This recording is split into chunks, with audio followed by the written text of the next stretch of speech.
জেলার একমাত্র Shahpur child welfare home রয়েছে পুরাতন মালদায়। শাহপুর বাজারপাড়া সংলগ্ন একটি খেলারও মাঠ রয়েছে, কিন্তু সেই মাঠকে সংশ্লিষ্ট এক দায়িত্বপ্রাপ্ত কর্মীর মদতে বেদখল হতে চলেছে। আর এই নিয়ে তোলপাড় শুরু হয়েছে শাহপুর বাজারপাড়া এলাকায়। এই মাঠ রক্ষার উদ্দেশ্যে রবিবার বিকেলে পুরাতন মালদার ভারত সেবাশ্রমে শাহপুর নাগরিক কমিটির উদ্যোগে একটি আলোচনা সভা অনুষ্ঠিত হয়। উক্ত আলোচনা সভায় উপস্থিত ছিলেন এলাকার বিশিষ্ট ব্যক্তিবর্গ সহ রাজনৈতিক বিভিন্ন দলের প্রতিনিধিগণ। এলাকাবাসীদের অভিযোগ, শাহপুর চাইল্ড ওয়েলফেয়ার হোম নামে বা অধীনে ভারত সেবাশ্রম আশ্রমের নিচেই একটি খেলার মাঠ রয়েছে এবং সেই মাঠে ছেলেরা খেলাধুলা করে।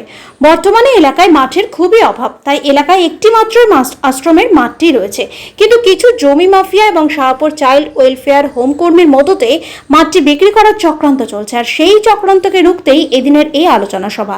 এই আলোচনা সভায় সিদ্ধান্ত গ্রহণ হয় এই শাহপুর চাইল্ড ওয়েলফেয়ার হোম মাঠটি সদর মহকুমা শাসকের তত্ত্বাবধানে রয়েছে, তাই বর্তমানে শাহপুর চাইল্ড ওয়েলফেয়ার হোম যে দায়িত্বে রয়েছে তার বিরুদ্ধে একটি লিখিত অভিযোগ করে মালদা জেলা শাসক, সদর মহকুমা শাসক সহ মালদা থানায় জানানো হবে।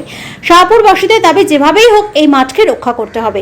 যদিও শাহপুর চাইল্ড ওয়েলফেয়ার হোম দায়িত্বে থাকা কর্মীর কোনো মন্তব্য পাওয়া যায়নি। শাহপুর চাইল্ড ওয়েলফেয়ার হোমের দায়িত্বে থাকা কর্মী অর্থাৎ সুপার বাবলি ঘোষকে তার অভিযোগের বিষয়ে প্রশ্ন করা হলে তিনি ক্যামেরার সামনে মুখ খুলতে চাননি।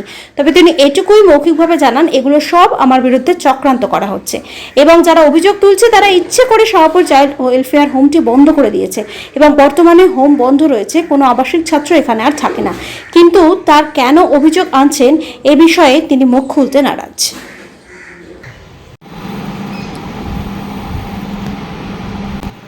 আরে আপনি চিঠিটা পেলেন কোথাতে? আমি যদি না থাকি ছেড়ে দিন, দরকার নেই। চিঠিটা আপনি পেলেন কোথাতে?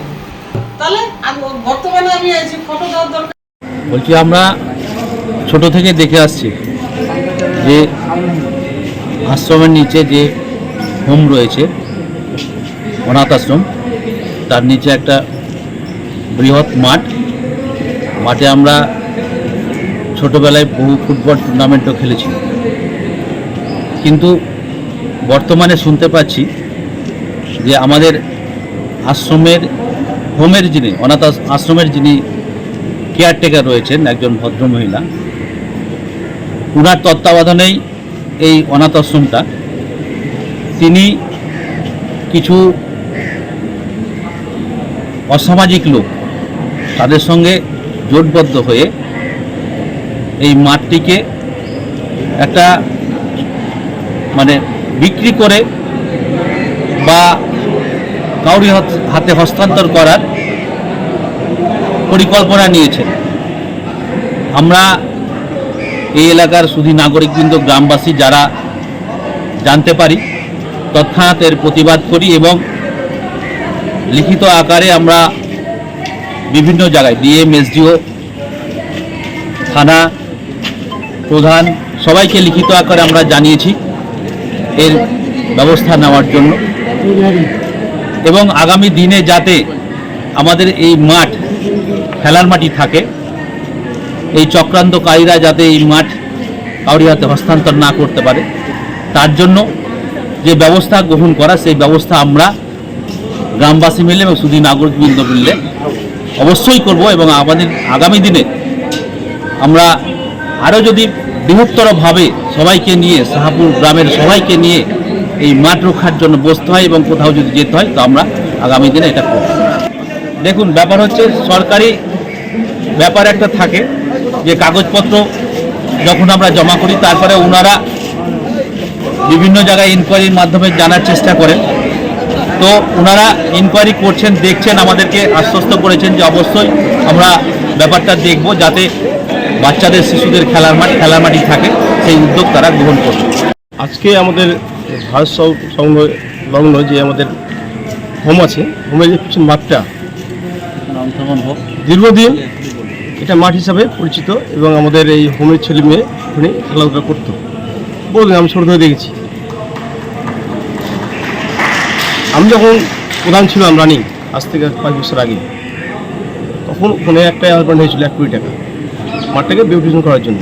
মাঠ, হোম এবং স্কুল 3টাকে নিয়ে বিল্ডিং হয়ে পড়ছে, সেই বিল্ডিংয়ের রিপেয়ারিং, রাস্তাঘাট, মাঠকে পুরোটাই বিউটিফিকেশনের মাধ্যমে উন্নয়ন করা।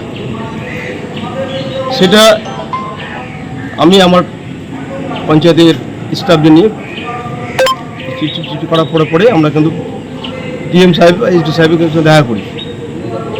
এসডি সাহেব একটা স্পেশাল টিম তৈরি করে দেন ব্লকের মাধ্যমে এনএস, এবং এটা এনএসকে নিয়ে যখন আমি আসি হোমের ম্যাডামের কাছে, যে ইনচার্জ আছে ম্যাডাম, যে তথ্য যেমন চাই জায়গাটা, যে আমাকে দলিল দেওয়া হোক, এরিয়াটা ম্যাপ দেওয়া হোক। আমাকে দীর্ঘদিন অজুহাত দেখান, পাশে বাড়িতে ঝামেলা আছে, এই জায়গায় ঝামেলা আছে, ওনাদের ঝামেলা আছে, এই করতে করতে প্রায় আমাকে 7-8 মাস কাটিয়ে দেন।